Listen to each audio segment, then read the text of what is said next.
देखो कल की क्लास में हम लोगों ने बात करा था कि जो भारत की स्थिति ऐसी थी कि 4 हफ्ते का लोन भी वो नहीं चुका पाएगा, बिल्कुल खाने के लाले पड़ने वाले थे। उस समय वित्त मंत्री डॉक्टर मनमोहन सिंह थे, जो कि हमारे पूर्व प्रधानमंत्री भी रह चुके हैं।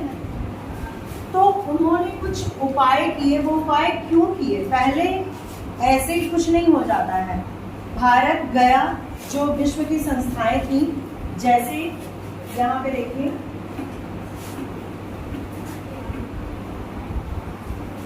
IBRD, अंतर्राष्ट्रीय पुनर्निर्माण और विकास बैंक, इसको विश्व बैंक भी कहते हैं, मॉनेटरी फंड, इनके पास गया कि भैया लोन दे दो आप, और लोन दे दो, क्योंकि हमारे पास कोई उपाय नहीं था। तो इन्होंने क्या शर्तें रखी, उसके तहत हमारे देश में क्या नीतियां बनाई गई, इनका मिला जुला रूप आता है LPZ कहते हैं।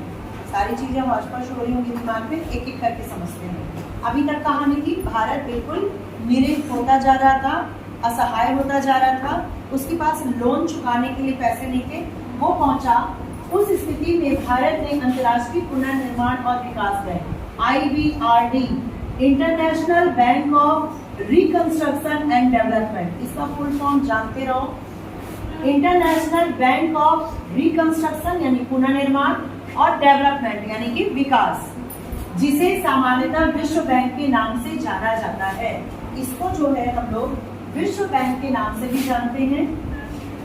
अंतर्राष्ट्रीय मुद्रा कोष दूसरा जो था संस्थान, इंटरनेशनल मॉनेटरी फंड, इसको कहते हैं IMF, इसको IMF से जानते हैं हम लोग। इंटरनेशनल मॉनेटरी फंड, अंतर्राष्ट्रीय मुद्रा कोष का दरवाजा खटखटाया। उनसे देश को $7 बिलियन का ऋण उस संकट का सामना करने के लिए मिला, 7 बिलियन का मिला। लेकिन जब कोई आपको ऋण देता है तो अपने शर्तें भी लगाएगा, आपकी शर्तों में कुछ नहीं दे देगा कोई आपको। तो इन्होंने क्या शर्तें लगाई, किंतु उस ऋण को पाने के लिए इन संस्थाओं ने भारत सरकार पर कुछ शर्तें लगाई। जैसे उन्होंने कहा कि भैया जो ये खिड़की दरवाजे आपने बंद कर दिए हैं उसे खोलिए, महाराज आपके यहाँ बहुत कच्चा माल है, आपके यहाँ प्रचुर मात्रा में खनिज है, उसे लेने दीजिए हमें, निर्यात आयात संबंध बनाइए, तब तो हम आपके काम आएंगे। ना आप मेरे घर आ रहे हैं, ना अपने घर बुला रहे हैं, तो कैसे आपको ऋण दे दें? बात समझ रहे हो? होता है ना कि दोनों तरफ से दोस्ती होती है। तो इन्होंने कहा कि आप ये जो सरकारी हस्तक्षेप कर रखे हैं, हम आपकी बाउंड्री पे जाते खटखटाते तो आप 7 ताला खोलते हैं, तब जाके इंटर होने देते हैं, तो हमें लगता है लौट जाओ, कौन जाए उनके घर। तो ये ताले आप इजी कीजिए, खोले रखिए, स्वागत कीजिए जो आ रहा है। यानी कुल मिला के सरकारी हस्तक्षेप को आप कम कीजिए। जब हम आपके यहाँ आ रहे हैं निवेश करने, तो आप इतने ज्यादा लंबे चौड़े कागजात दिखा देते हैं, इतने रूल रेगुलेशंस लगा देते हैं, वो मत लगाइए, कम कीजिए। लाइसेंस व्यवस्था रखते हैं, अगर आपके यहाँ के एक काम करना हो तो आप 10 लाइसेंस पहले मांगेंगे, हमें सरकार की तरफ से पहले परमिशन लेना पड़ेगा, तब घुसना पड़ेगा। समझ लो बात को? तो ये एक तरह की बाधाएं ही तो है जो किसी को नहीं बढ़ने देती। तो IMF और IBRD ने यही कहा कि आप इनको कम कीजिए। देखो वही चीज है, जैसे सरकार उदारीकरण करेगी, उदारीकरण यानी लिबरल करेगी, लिबरलाइजेशन, L यहाँ से आ गया, उदार बनेगी सरकार कि भाई आओ, हम स्वागत कर रहे हैं, हम तुम पे बाधाएं कम लगाएंगे। निजी क्षेत्र पर लगे प्रतिबंधों को हटाएगी, यानी निजीकरण करेगी, प्राइवेटाइजेशन, यानी कि निजी हाथों में देगी, यानी कि सरकारी हर जगह कुंडली मार के बैठ जाए, ठीक है, यानी निजी हाथों में कि आपको बिजनेस करना है करो, अपने ढंग से करो, तो ये करेगी। साथ ही अब निजी क्षेत्र पर सरकारी हस्तक्षेप कम करेगी। साथ ही अपेक्षा की गई कि भारत और अन्य देशों के बीच विदेशी व्यापार पर लगे प्रतिबंध भी हटाए जाएंगे। भारत ने विश्व बैंक अंतर्राष्ट्रीय मुद्रा कोष की शर्तें मान ली, और करेंगे क्या, बढ़ता क्या न करता, उन्होंने मान ली, लेकिन उसके पीछे ही देश का कल्याण।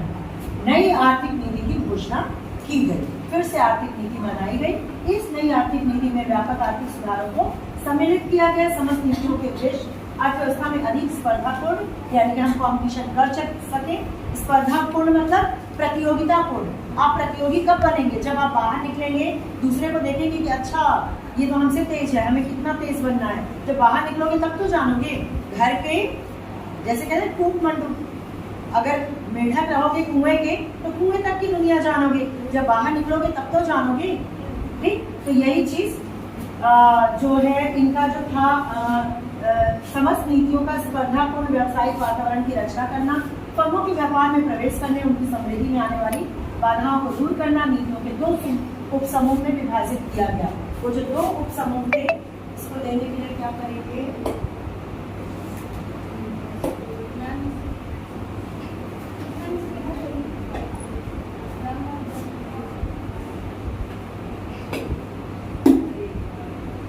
अच्छा यहाँ देखो, स्थायित्वकारी उपाय अल्पकालिक होते हैं, ये 2 उपाय किए गए, एक तो स्थायित्वकारी और दूसरा संरचनात्मक।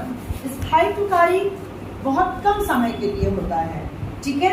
ये जैसे कि किसी भुगतान संतुलन हमारा है, यानी कि हमने कितना आयात किया कितना निर्यात किया, प्लस और माइनस, घर का बजट होता है ना, तो इसको संतुलित करने के लिए मान लो घाटा पड़ गया, हमें कुछ लेना तो हम किसी से उधार लेके कर दिए, अगले महीने चुका देंगे। ये है कौन सा उपाय, स्थायित्वकारी उपाय। संरचनात्मक, उसके बाद है संरचनात्मक सुधार, यानी हमारे देश का इंफ्रास्ट्रक्चर ही पूरा चेंज हो जाए कि लोग आए और हमारे यहाँ निवेश करें, हमारे यहाँ बिजली की सुविधा हो, पानी की सुविधा हो, सड़क सही हो, हमारे यहाँ निवेश करने में जो बाधाएं थी वो एकदम से कम हो जाए।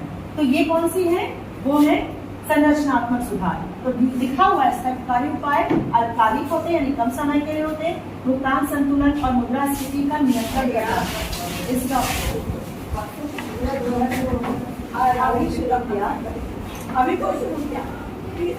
अभी शुरू किया।